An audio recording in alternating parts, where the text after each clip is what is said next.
C section नंतर मला थोडासुद्धा आराम मिळालेला नाही आहे. हाय हॅलो नमस्कार, पायलच्या मिनी ब्लॉगमध्ये सगळ्यांचं स्वागत आहे.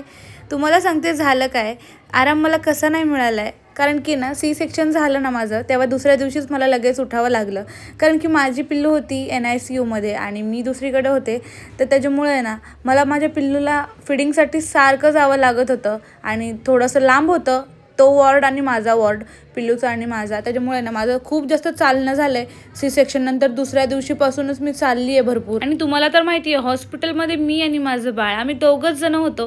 त्याच्यामुळे जे काही हॉस्पिटलमध्ये करायचं असायचं ना ते मलाच करावं लागायचं. म्हणजे पिल्लूला बघून माझं दुःख वेगळं, म्हणजे माझं दुखणं वेगळं, ते सगळं मला एकटे हँडल करायला लागायचं. आणि त्याच्यामुळे ना माझी खूप जास्त दगदग झाली आहे. त्याच्यामुळे ना माझ्या घरचे माझे खूप जास्त काळजी घेतात. कारण की मला हॉस्पिटलमध्ये थोडा पण आराम नाही मिळाला आहे आणि घरी माझी खूप जास्त सेवा चालली आहे.